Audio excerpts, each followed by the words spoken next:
Nice to meet everyone. My name is Max Corroon. I'm from LiveIntent. For those who don't know, LiveIntent, we work entirely within the email space, so powering retail media brands' efforts, both endemic and non-endemic, within their respective email programs. And so looking forward to speaking with you guys today. Love to hear a little bit about yourselves and what you do at Harman. You want to go first? No, ladies before gentlemen. Hi, everyone. I'm Denise Daly. I oversee marketing communications, PR, and collaborations at Harman, predominantly for our leading brand, which is JBL.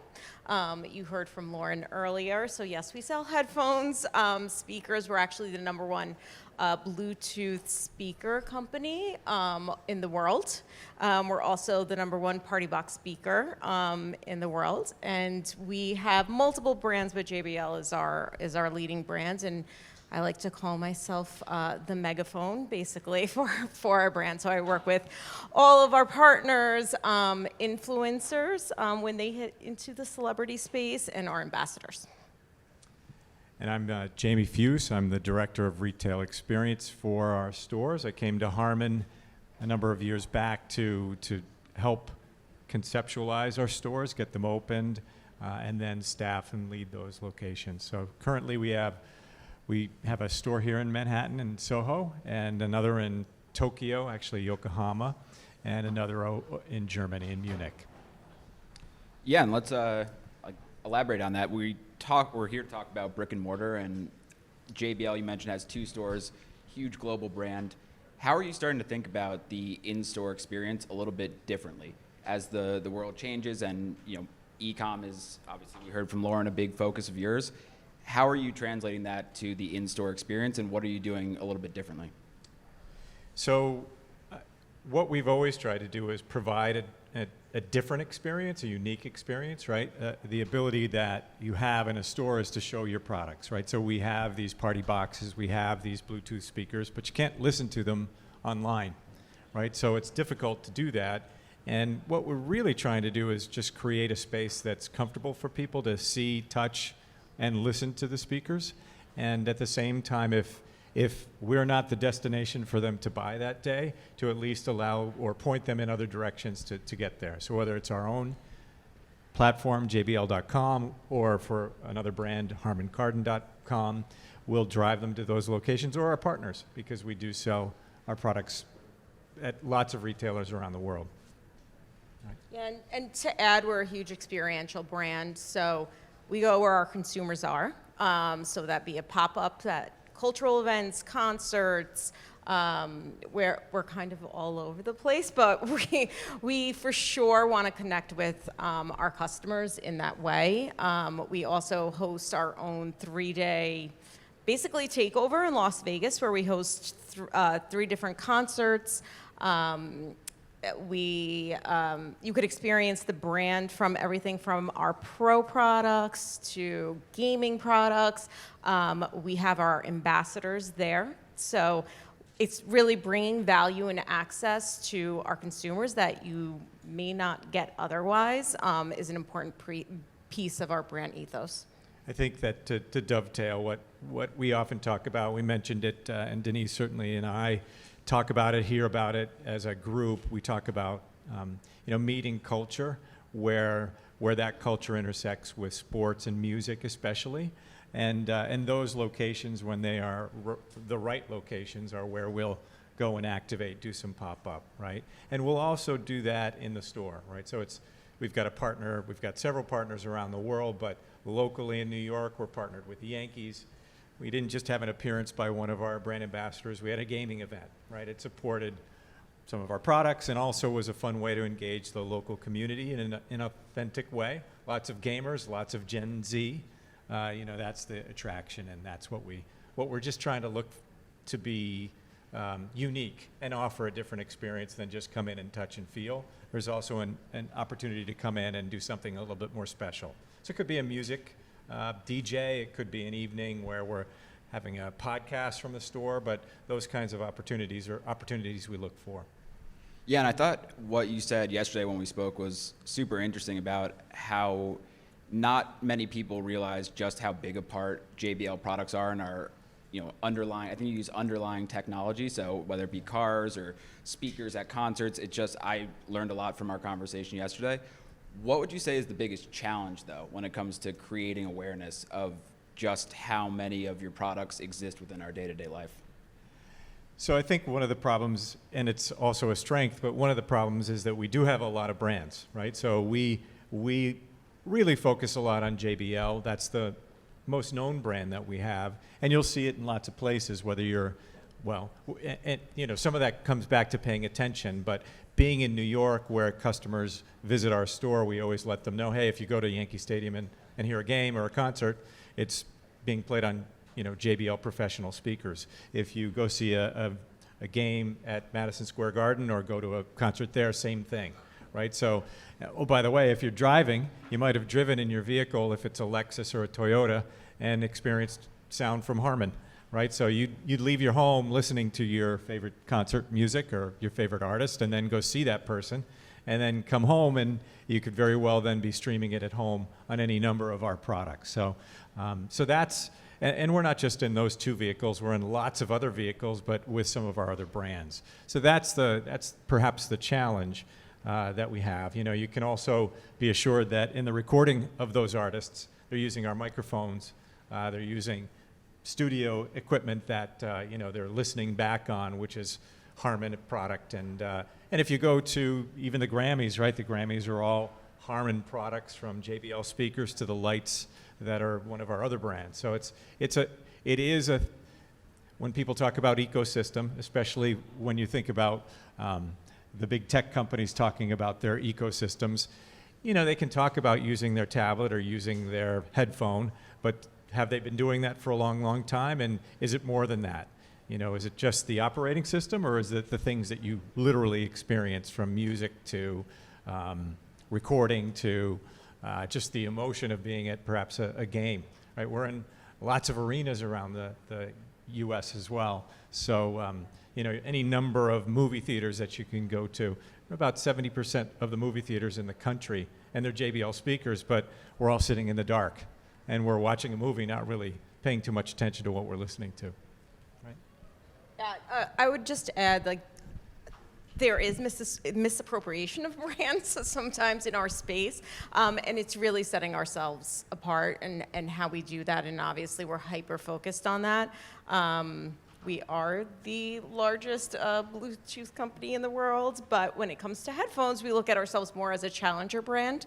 I think we know the big one out there that starts with an A, right? So it's a challenge. How do we set ourselves apart, and how are we top of mind for purchase consideration?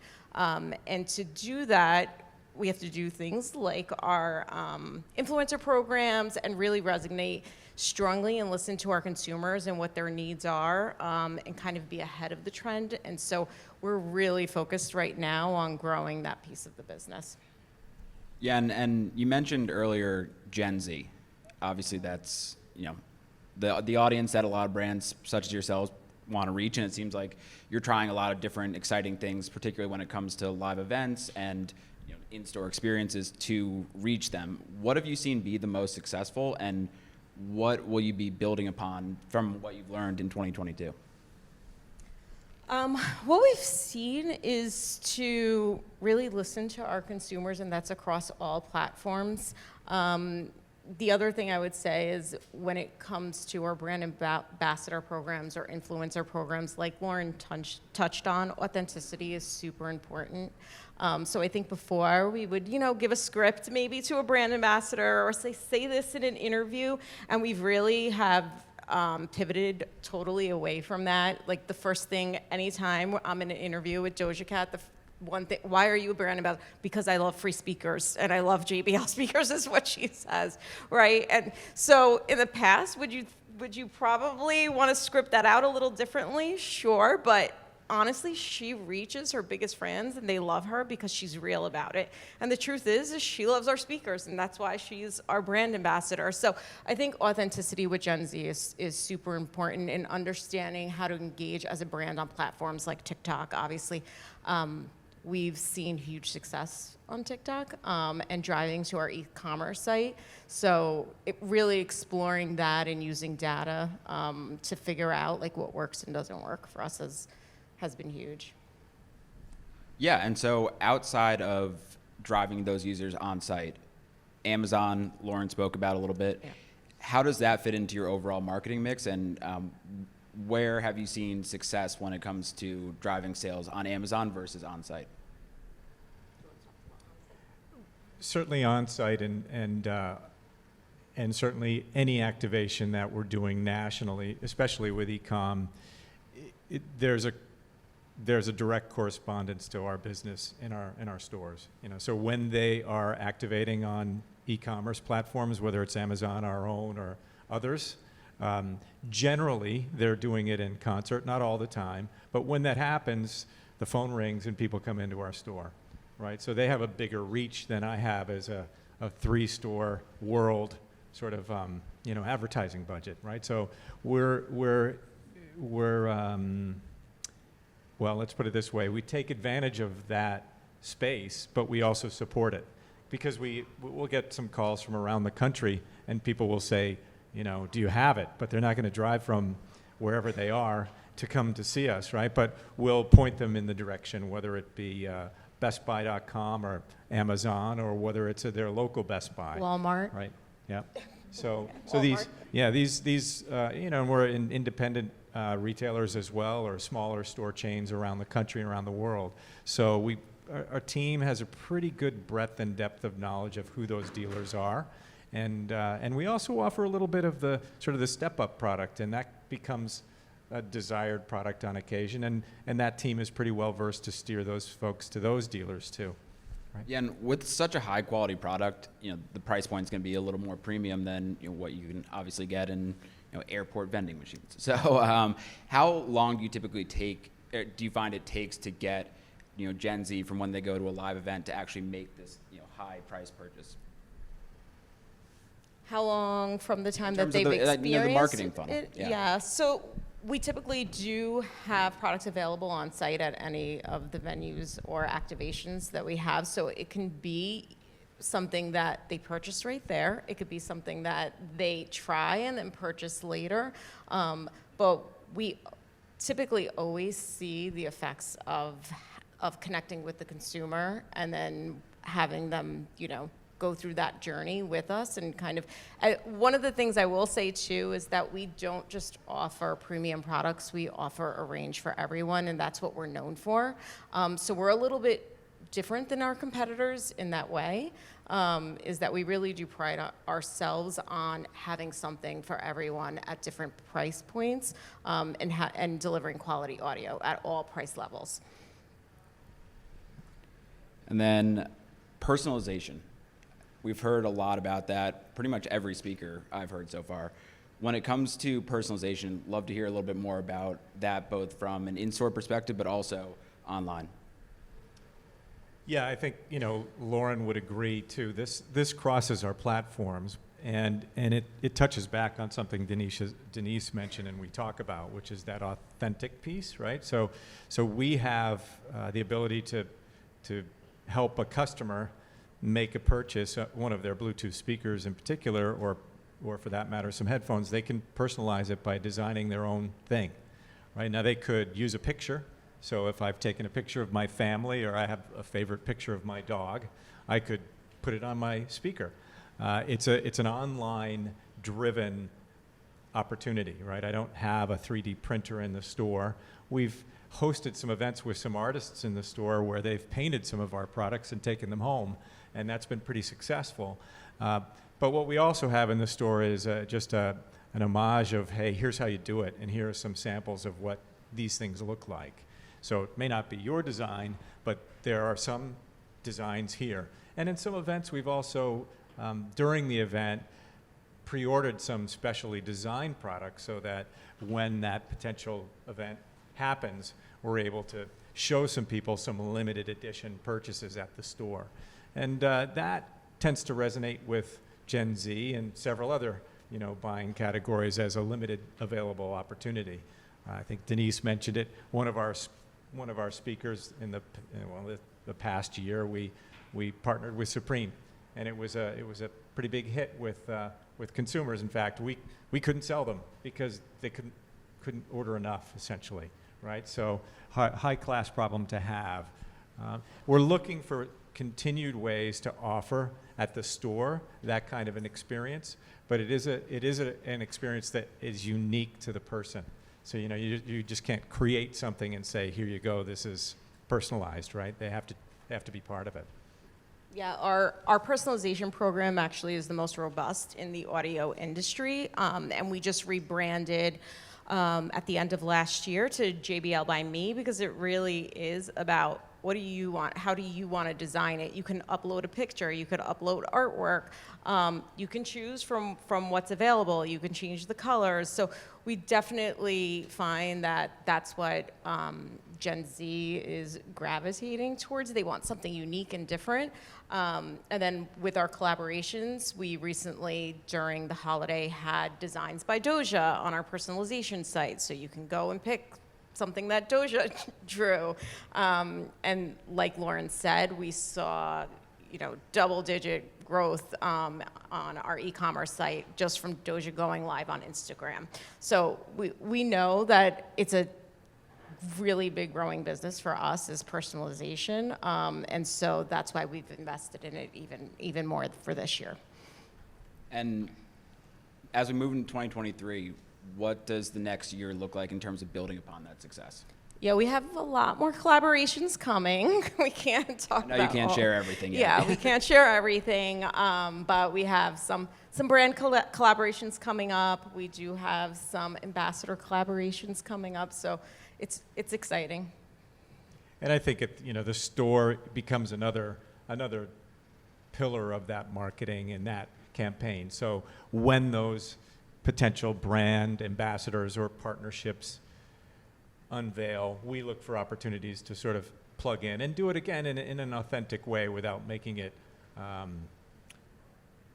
just not fit, right? If it doesn't fit, if it's not going to be something that resonates with a local Soho community and maybe New York, then we probably won't do it, right? And that's the same approach in Germany as well as in Tokyo, right? So. And then I think I have one more question here. What excites you the most about this year and where JBL is headed? Sure. I think that the fun part for JBL, and I've spent some time at another big retailer that began with A, right? And I spent time with some of the earliest products that launched, right? The first iPhone, the first iPad, also the growth of the laptop, and their very small market share when I was part of that organization. They felt that if they went to 3% in laptops, that would be unbelievable growth, right? And it was for Apple at the time. With Harman and with JBL in particular, we've seen a lot of organic growth, and it's still exciting because our design teams are making some really cool products, and they continue to do so. And that spirit is alive, and there's passion there, right? So that continues to grow our business, and it's a business that overall is shrinking, where ours is continuing to grow. Yeah. So that consumer electronics, sort of non-computer world is a challenging, competitive environment to be in. And we've seen we've kind of bucked the trend this year. So we had double-digit growth this year, whereas a lot of other audio brands and technology companies, actually, it was opposite for them. So I think, post-pandemic, we were just wondering, will we see that change happen? Because we prospered, obviously. During the pandemic, everybody needed headphones. Everybody was working from home. Everybody cared about what their movies sounded like on their TVs all of a sudden, right? We were entertaining at home. You needed a speaker outside for your barbecues. So for us, we saw growth during that period of time. And this year we were like, okay, is it coming? Like, right? Are we going to see a decline? And we honestly didn't. We saw double-digit growth, and I think we have first-to-market products coming out this year that are really exciting, and as a marketer, can't wait to announce them. So, yeah, that's what we're looking forward to. And we're still not able to get free headphones, right? I said- If I knew, we would have brought you free headphones. Nobody asked Right. us. I'm no Doja Cat, but Yes, definitely. If everybody promises to post, we're bringing free headphones next time. Well, certainly anyone else if you have questions, but I'm happy to just piggyback on that last thing you were talking about, and kind of, all of a sudden folks ordering things like crazy for needs that they had. Did you find yourself, stepping back and thinking, okay, how do we kind of pivot to make this almost like a gateway drug strategy, or are you like, hey, right? I'd love to hear a little bit about that. Yeah, I mean, everyone pivoted, right, during the pandemic. We had a full-blown plan with lots invested into launching our gaming headsets. And so when the pandemic first hit, we paused. We obviously were not going to launch then. And then what we saw was this huge audience in the gaming space. And we're like, okay, I guess we're going to launch this product during the pandemic. It's either, in our region, which is the US region, decided to pivot, launch it, and let's see what happens. And other regions decided not to, and we saw huge success.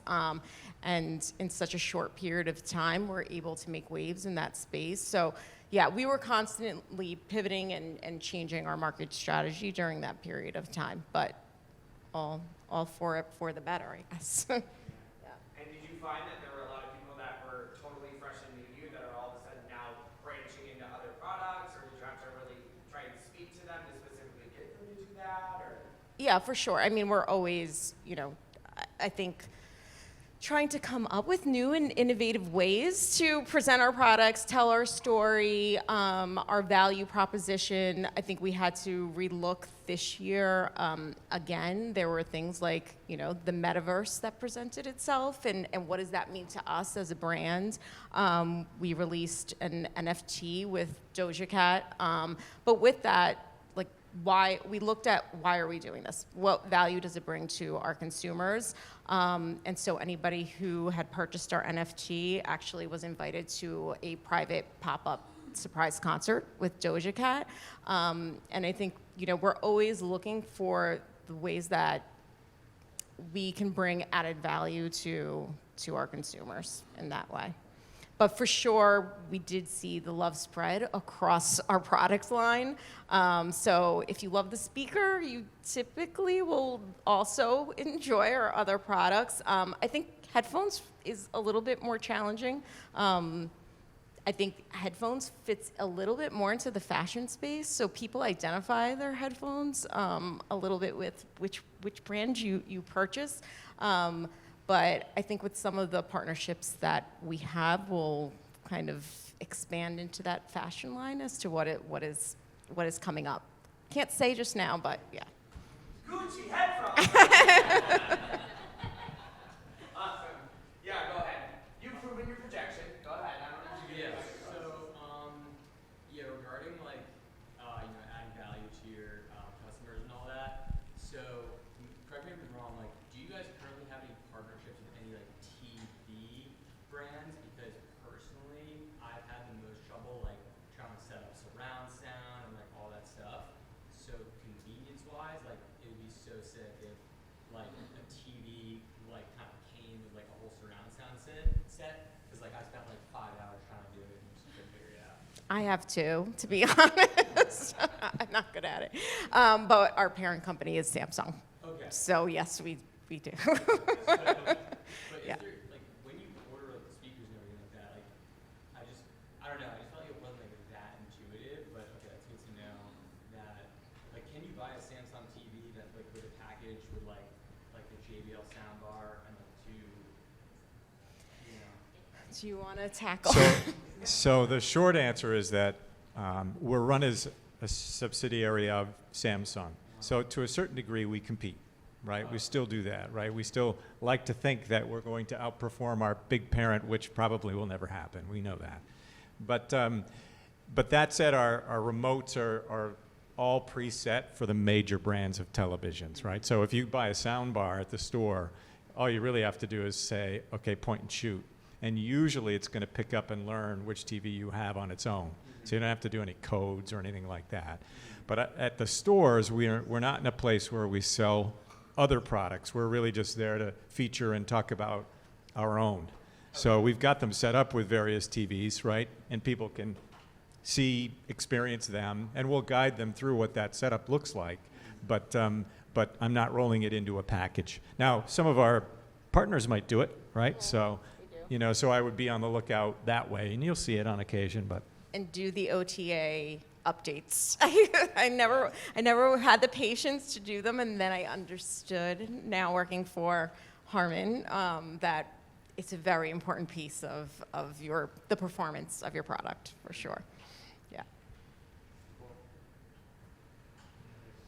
All right, well, I mean, you all, I think, were a wonderful way to wrap this up, right? Like, people throughout the day talked about authenticity and influencer and data and omnichannel, and somehow you all managed to wrap all of that into one panel of your own. So Good. really, really wonderful and really insightful, and appreciate. And now, I mean, you've got us all hooked. He's obviously maybe jonesing for a job at the product team. I'm not really sure. But we can't wait to see what comes next. And thank you so much to all of you that have stayed, asked questions, the brands that were here, the moderators, brand innovators crew, you're amazing. One giant round of applause for this crew and everyone that was on this stage.